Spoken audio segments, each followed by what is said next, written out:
서로의 생각이 맞지 않으면 옳고 그르고를 따져 누가 잘했는지 겨루며 다투곤 합니다. 공자 사상의 입장은 민중의 이익입니다.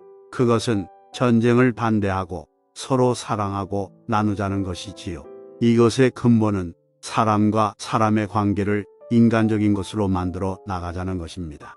사람과 사람이 평화로운 관계를 만들어내고 나아가 서로 돕는 관계를 만들어내는 것이 공자가 말하는 근본적 과제입니다. 공자는 일방적인 사랑이나 희생을 하도록 하지 않았습니다. 사람과 사람이 맺는 상호 관계를 강조하고 서로가 서로에게 이익이 되는 것이 관계의 본질이라고 했죠. 오늘은 공자의 지혜를 통해 싸우지 않고 이기는 인간관계의 기술 7가지를 배워보도록 하겠습니다. 첫째, 때와 장소를 가려라. 지혜로운 사람은 때와 장소를 가릴 줄 안다. 지혜로운 이는 자신의 능력을 함부로 쓰지 않는다. 영리한 사람과 영리한 척하는 사람은 다르다. 영리한 사람은 자신의 영리함을 깊숙이 묻어두고 필요할 때만 사용하는 반면 영리한 척하는 사람은 다른 사람을 모함하는 것을 재주로 여기고 시시때때로 사용하다가 자신이 판 함정에 스스로 빠지곤 한다.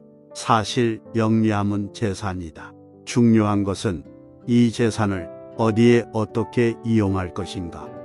경거망동하게 얄팍한 잔재주를 부리다가는 화를 부르기 십상이다. 둘째, 소인을 피하라. 소인과 친구는 되지 않더라도 소인을 대처하고 피할 줄 알아야 한다. 사람은 크게 군자와 소인 2가지로 나눌 수 있다. 군자는 공명정대하지만 소인은 항상 다른 사람을 놓고 계산만 한다. 늘 주변의 크고 작은 이익을 살펴 수시로 무언가를 얻으려는 마음이 강한 소인은 심지어 다른 사람을 막무가내로 음해하기도 한다. 그 기세를 도무지 막을 길이 없을 정도다. 소인과 교제할 때는 신중해야 한다. 차라리 건드리기보다는 피하는 편이 낫다. 군자의 미움을 살지언정 소인의 미움은 사지 말라고 했다. 따라서 소인을 절대 얕보아서는 안 된다. 만약에 적을 만들더라도 군자보단 소인 쪽이 훨씬 위험하다.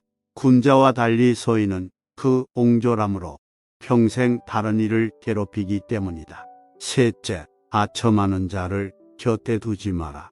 사람들은 가정이나 사회에서 다른 사람의 노여움을 사지 않으려고 한다.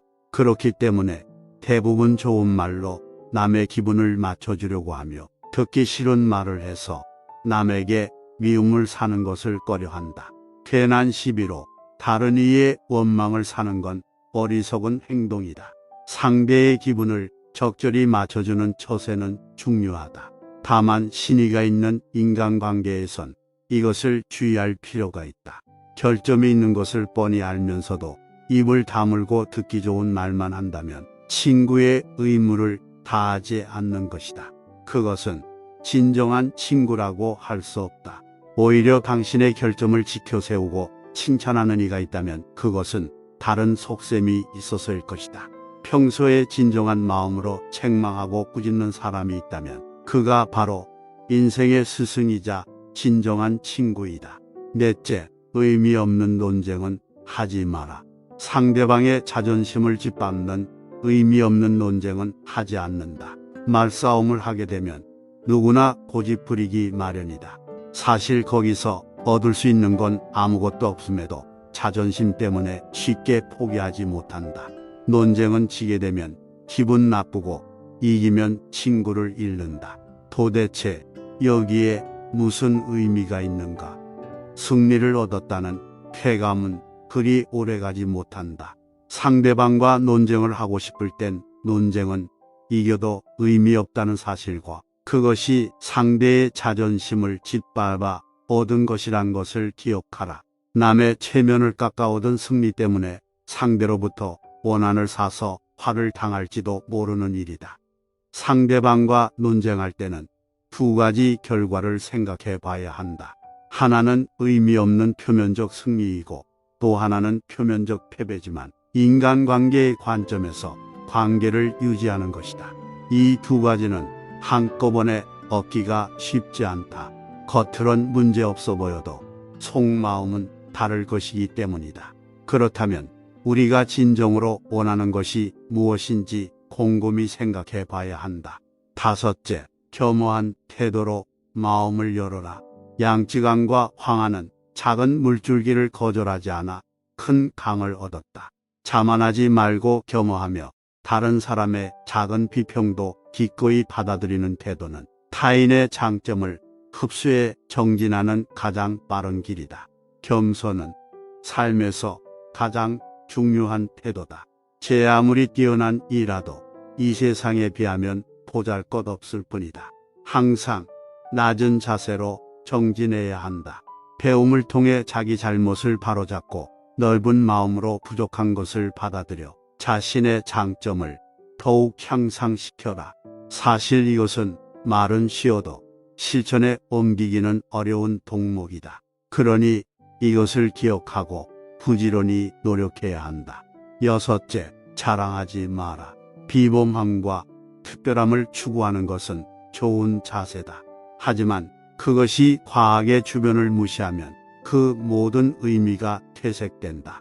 혼자만 자랑하고 주위 환경을 무시하면 타인과 어울리지 못하고 혐오감을 불러일으킬 수 있다.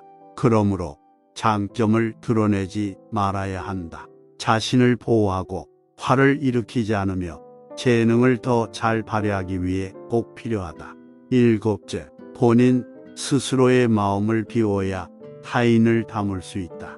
가득 차 있는 곳엔 어떤 새로운 것도 담을 수 없다. 자의식 과잉은 수많은 번뇌의 시작이다. 지나치게 내 안을 나로 가득 채우면 피곤함에 시달려 자신과 남에게 예민하게 군다. 자아가 가득 찬 사람에겐 타인이 들어올 공간이 없다. 항상 어느 정도 나를 비워주는 여유가 필요하다. 교만은 사람의 몸을 감싸는 악취처럼 조언을 건네는 친구를 쫓아버린다. 다른 사람의 의견이 나와 다르다고 잘난 척하지 말고 스스로를 돌아보아야 한다. 그래야 마음을 비우고 더 성숙해질 수 있다. 비워야지 다른 사람을 담을 수 있고 교만하면 자기 외에는 아무도 담을 수 없다. 생활 속에서 우리는 늘 무의식적으로 물이 가득 찬 컵으로 변해버린다.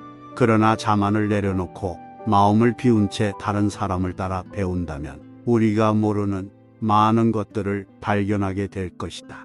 겸손에는 두 가지가 있다.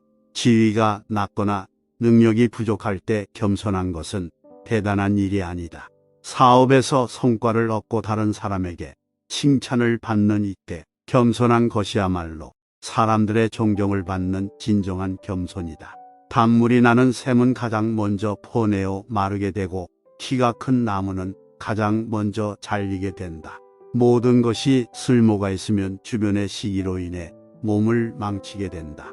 사람은 자기의 장점으로 인해 자신의 몸을 해치는 경우가 많다. 장점을 드러내지 말고 단점을 보완하라. 그리고 항상 겸손하라. 모든 사람이 상대방을 사랑하면 강자는 약자를 억누르지 않는다. 부자는 가난한 자를 짓밟지 않는다. 귀인은 천인을 압박하지 않는다. 똑똑한 사람은 어리석은 자를 속이지 않는다. 두드리면 소리가 울리고 두드리지 않으면 소리가 울리지 않는다. 군자는 물으면 답할 뿐이고 묻지 않으면 말하지 않는다. 말하는 데에는 세 가지 방법이 있다. 생각해서 말하는 경우와 추측해서 말하는 경우, 그리고 실행할 때 말하는 경우다. 생각해서 말한다는 것은 이 말이 과연 옛 성인의 말이나 행동에 모순되는 점은 없는가를 생각하고 거기에 어긋나지 않을 경우에 입으로 내는 것이다. 추측해서 말한다는 것은 내가 이런 말을 한다면 듣는 사람이 어떤 기분으로 이 말을 받아들일까를 생각한 후에 발언하는 것이다. 실행할 때 말한다는 것은 내가 말한 것을 어떻게 실행할 것인가를 생각하고 타인의 입장에 비추어 보고 전망을 세운 후에 말하는 것이다. 군자는 내 모습을 물에 비친 거울로 보지 말고 사람을 거울로 삼아서 내 모습을 비추어서 반성하는 것이 좋다고 했다. 세상에 속된 군자는 작은 것을 알고 있어도 큰 것은 알지 못한다. 어진 왕일지라도 공의 없는 신하는 사랑하지 않고 자비로운 아버지일지라도 유익하지 않은 자식은 사랑하지 않는다. 항상 생각하고 남에게 도움이 되는 사람이 되어라. 옛날 한나라 고랑이 난폭함으로 천하를 어지럽게 했으나 은나라 탕왕은 그 뒤를 받아 흐트러진 나라를 훌륭하게 다스렸다. 은나라 주왕도 난폭한 정치를 해서 천하를 어지럽게 했으나 주나라 무왕이 그 뒤를 받아서 훌륭하게 나라를 다스렸다. 아무리 흐트러져 있어도 그 뒤에 사람이 노력하면 이것을 만회할 수가 있다. 천하의 흥망과 성쇠는 결코 운명이 아니다. 천명이나 운명론을 믿는 것은 바보나 하는 짓이다. 올바른 도리를 돈독하게 지키지 못하고 사물을 널리 분별하지 못하며 옳고 그름을 살펴 분간하지 못하는 자는 더불어 놀만한 사람이 되지 못한다. 의를 행한다는 것은 이것으로 인해 다른 사람에게서 비방을 피하기 위한 것이라든지 혹은 어떤 명예를 얻기 위해서 하는 것이 아니다. 인간으로서 당연히 해야 하는 일을 하는 것이다. 천을 염색하기 위해서는 붉은 물감이나 푸른 물감에 담그게 된다. 사람도 처음 접하는 것에 따라서 여러 가지로 변한다. 평소부터 환경을 잘 골라서 반드시 올바르게 사는 것을 선택해야 한다. 사람에게는 정해진 시간이 있다. 이것을 너무 급하게 쓰는 사람은 활을 팽팽하게 잡아당겨서 느슨함이 없는 것과 같다. 이렇게 되면 활은 쓸모가 없게 된다.